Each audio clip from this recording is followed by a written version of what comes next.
చిట్టిబాబు నాకు మొదటి నుంచి చాలా సన్నిహితుడు. దాంతోపాటు రాజకీయాల్లో చేరి పార్టీలో కూడా పనిచేశాడు. అంతకుముందు వారి తండ్రి గారు మహాకవి, పండితుడు, సాహిత్య పిపాస కలిగిన యొక్క గొప్ప వ్యక్తి మహారథి గారు కూడా నాకు కుటుంబం ద్వారా పరిచయం, అలాగే రాజకీయంలో కూడా పరిచయం. చిట్టిబాబు చిన్న వయసులోనే కాలం చేయడం చాలా విచారకరం. ఈరోజు వారి కుటుంబ సభ్యులను కలిసి, నరోత్తం మిగతా వారిని కలిసి వారి ఆత్మకు శాంతి కలగాలని ప్రార్థిస్తూ భగవంతుడు వారికి సద్గతులు ప్రాప్తింపచేయాలని కోరుతూ ఉన్నాను. శ్రద్ధాంజలి ఘటించడం కోసం ఇవాళ నేను ఇక్కడికి వచ్చాను. వారికి శ్రద్ధాంజలి ఘటించి నేను ఇందాక చెప్పినట్టుగా వారి ఆత్మకు శాంతి కలిగించాలని భగవంతుని ప్రార్థిస్తున్నాను. త్రిపురనేని వరప్రసాద్ అందరూ చిట్టిగా పిలిచేటువంటి వరప్రసాద్ గారు స్వర్గస్థులు కావడము మా అందరికీ దురదృష్టకరం. వారు వ్యక్తిగతంగా అనేక సంవత్సరాల పాటు నాతో సాన్నిహిత్యంగా ఉండేటువంటి వ్యక్తి. రామజన్మభూమి ఆందోళన సమయంలో వారు భారతీయ జనతా పార్టీలో చేరడము, ఆ తర్వాత భారతీయ జనతా పార్టీ నిరంతరం పార్టీ కోసం కృషి చేయడం జరిగింది.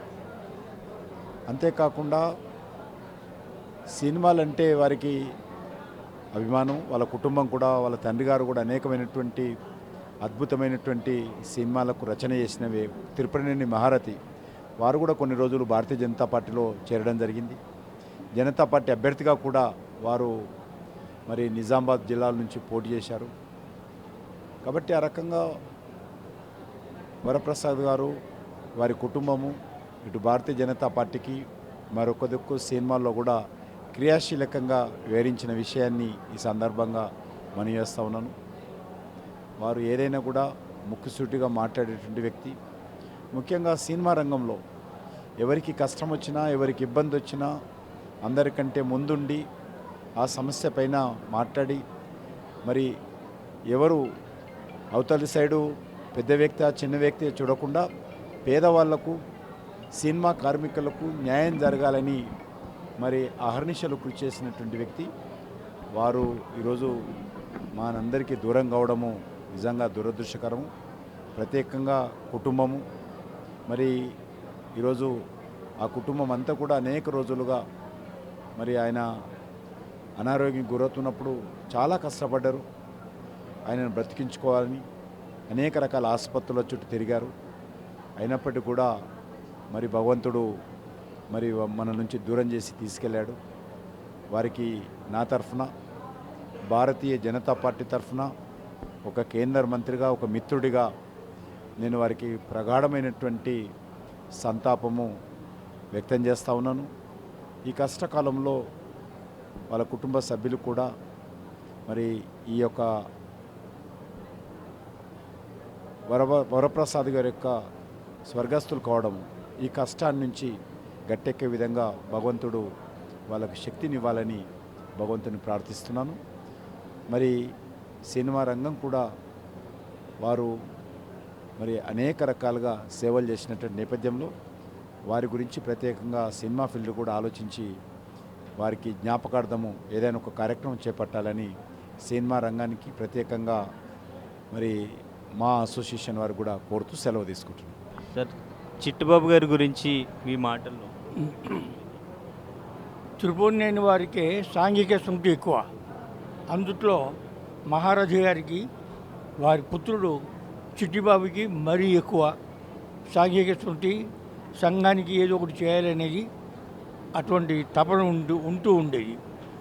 ఈ మధ్యనే కొంతకాలం క్రితం నేను రాజకీయాల్లోకి వస్తాను, ఆయన తండ్రి గారు కూడా రాజకీయాల్లో ఉండేవారు కదా, పార్టీనే పెట్టారు ఒకప్పుడు.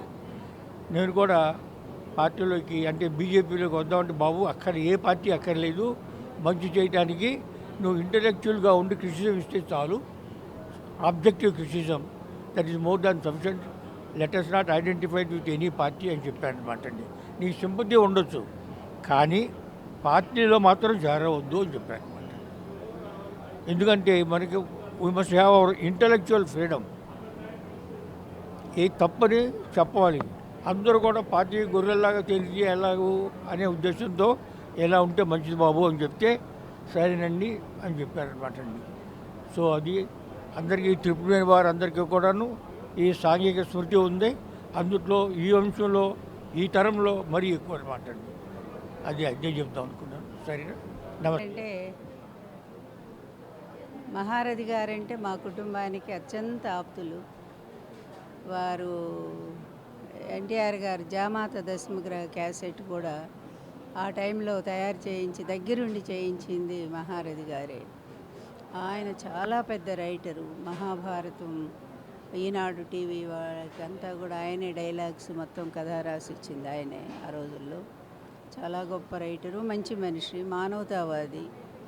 అలాగే ఆయన కొడుకు చిట్టిబాబు గారు కూడా చాలా నిఖార్సైన మనిషి.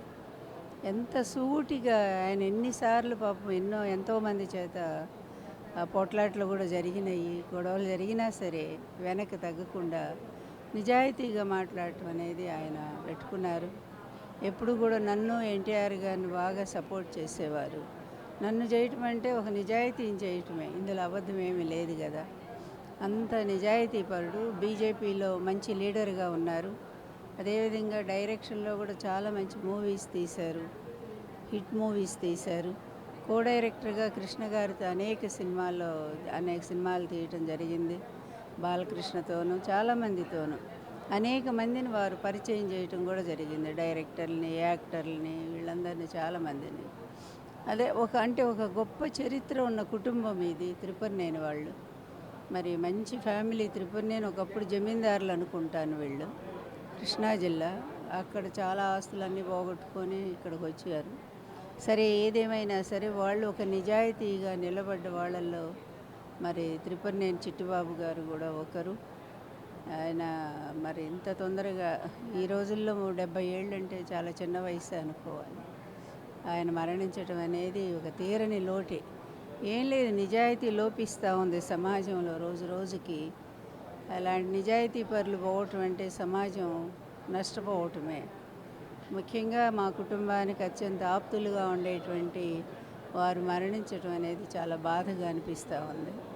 వారి కుటుంబానికి నా ప్రగాఢమైన సానుభూతి తెలియజేస్తూ ఉంది. ఎన్టీ రామారావు గారితో కలిసినప్పుడు అంటే ఈయనకి సంబంధించి ఏదైనా మూమెంట్ కానీ ఏదైనా మీకు గుర్తు? అంటే చిట్టిబాబు గారు కలిసింది నాకు గుర్తులేదు ఎన్టీఆర్ గారిని. వారి నాన్నగారు మహారథి గారు, ఆయన ఇప్పుడు రోజు వస్తుండేవారు మా ఇంటికి. దాదాపు ప్రతిరోజు వస్తూ ఉండేవారు. ఎన్టీఆర్ గారు ఆడియో ఆయనకు వెన్నుపోటు జరిగినప్పుడు చంద్రబాబు చేతిలో అప్పుడు ఒక ఆడియో క్యాసెట్ రిలీజ్ చేశారు కదా, అదే జామాత దశమగ్రహ అని. ఆ క్యాసెట్ రూపొందించింది మహారథి గారే. అదంతా ఆయన దగ్గరుండి మొత్తం రికార్డు చేసి దాన్ని రిలీజ్ చేసింది కూడా ఆయనే. వీళ్ళ తండ్రి గారు, చిట్టిబాబు గారి తండ్రి గారు అనమాట. ఆయనతో మాకు బాగా పరిచయం ఉంది. చిట్టిబాబు గారు కూడా అంటే ఎప్పుడు మా ఇంటికి రాలేదు, కానీ ఫోన్లో మాట్లాడుకోవటం, అదేవిధంగా ఈ మన టీవీ డిస్కషన్స్లో పార్టిసిపేట్ చేయటం. అలాంటప్పుడు ఆయన ముక్కుసూటితనం, నిజాయితీగా సబ్జెక్ట్ మాట్లాడటం అనేది బాగా నచ్చేది మాకు. ఆ విధంగా అట్లా పరిచయం అన్నమాట. అంతేగాని పర్సనల్గా పెద్దగా కలిసినట్టు గుర్తు లేదు నాకు.